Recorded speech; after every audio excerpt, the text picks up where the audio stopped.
Street vendor policy અંતર્ગત પાલિકામાં બેઠક મળી હતી। વડોદરા શહેરમાં રોજ કમાઈને રોજ ખાનાર લોકો પોતાના લારી ગલ્લા કોઈ સ્થળ ઉપર મૂકીને પોતાનું ગુજરાન ચલાવતા હોય છે। આ લારી ગલ્લા ધારકોના કારણે ઘણા લોકોને ચા નાસ્તો ફળ શાકભાજી સહિતની ઇતર ચીજ વસ્તુઓ પણ પ્રાપ્ત થઈ શકતી હોય છે, જ્યાં વેપારી અને ગ્રાહક બંનેની જરૂરિયાતો સચવાતી હોય છે। પણ પાલિકા તંત્ર દ્વારા આવા લારી ગલ્લા ધારકો માટે સ્ટ્રીટ વેન્ડર પોલિસી કે પૂરતા આયોજનો ન થતાં અવારનવાર દબાણના નામે આવા લારી ગલ્લા ધારકો હેરાન પરેશાન થતા હોય છે। જો કે આ લારી ગલ્લા ઊભા રાખવા દેવા બાબતે હપ્તાનું રાજકારણ પણ ચાલતું હોય છે। જે લારી ગલ્લા ધારકો ખરેખર જેન્યુઇન હોય ત્યાં તો વાંધો નથી, પણ કેટલીક જગ્યાએ કેટલાક માથાભારે લારી ગલ્લા ધારકો જેમની એક કરતાં વધુ લારી ગલ્લા હોય છે તેઓની દાદાગીરી અને ત્રાસ પણ હોય છે। ત્યારે હવે આ મામલે પાલિકા તંત્ર આયોજન કરી રહ્યું છે। વડોદરા મહાનગર વિસ્તારમાં ધંધો રોજગાર કરતા લારી ગલ્લા અને પથારા ધારકો યોગ્ય નિર્ધારિત જગ્યા ઉપર ધંધો કરી શકે તે માટે પોલિસીનો અમલ શરૂ કરવામાં આવનાર છે। તે માટે પાલિકામાં બેઠકનું આયોજન કરવામાં આવ્યું હતું। આ બેઠકમાં તમામ વોર્ડ ઓફિસરો અને આસિસ્ટન્ટ મ્યુનિસિપલ કમિશનરો ઉપસ્થિત રહ્યા હતા, જેમાં ખાસ કરીને નવા hawking zone, non hawking zone ઊભા કરવા, નવા પાર્કિંગ પોઈન્ટ ઊભા કરવા, સાથે સ્વચ્છતા જળવાઈ રહે અને નાગરિકોને તકલીફ ઓછી પડે તે માટે સૂચનો લેવામાં આવ્યા હતા।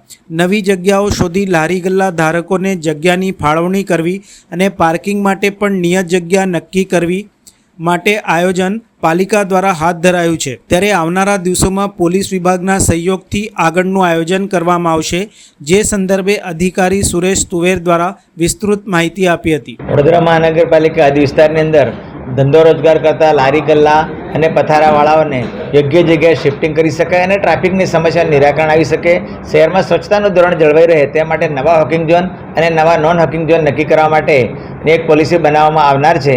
તેમાં તમામ વોર્ડ ઓફિસર અને આસિસ્ટન્ટ કમિશનરની આજ મિટિંગ કરવામાં આવી હતી।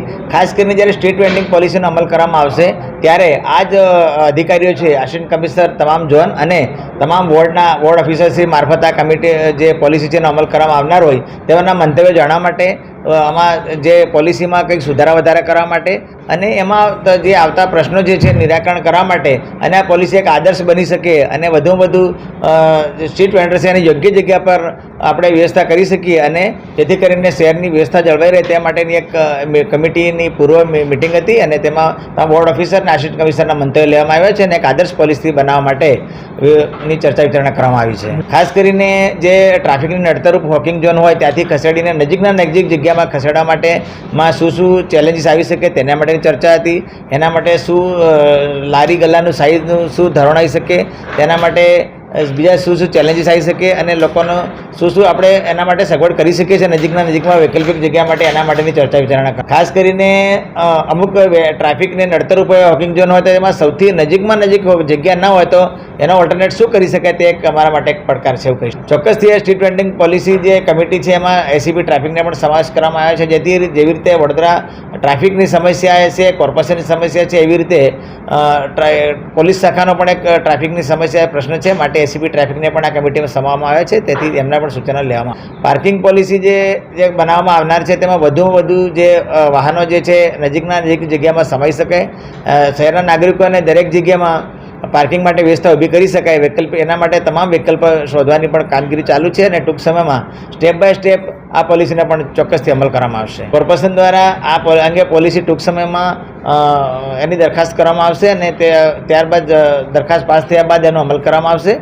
દરેક વિસ્તારમાં ખાસ કરીને ટ્રાફિક જામ થતો હોય અને આડેધડ પાર્કિંગ થતું હોય ત્યાં વૈકલ્પિક જગ્યા શોધવામાં આવશે અને ગ્રાઉન્ડ લેવલ પાર્કિંગ અને મલ્ટી સ્ટોરી પાર્કિંગની પણ વ્યવસ્થા કરવામાં આવનારી છે, જેથી કરીને વધુમાં વધુ સમસ્યાનું નિરાકરણ થઈ શકે અને નજીકમાં દરેકને પાર્કિંગ મળી રહે તે માટેના પ્રયત્નો કરવામાં આવી રહ્યા છે। ચોક્કસથી આપ જાણો છો કે હમણાં વાત કરીએ પ્રમાણે જે આ પોલિસી અંગે માટે દરખાસ્ત કરવામાં આવશે અને ત્યારબાદ જગ્યાઓ નક્કી કરવામાં આવશે, ત્યારબાદ વધુમાં વધુ જગ્યાઓ પણ ઉપલબ્ધ કરવાનો પ્રયાસ છે। જો જગ્યાઓ એ પ્રમાણે અમલમાં થશે તો ચોક્કસથી ટ્રાફિકની સમસ્યાનું નિરાકરણ કરી શકાશે।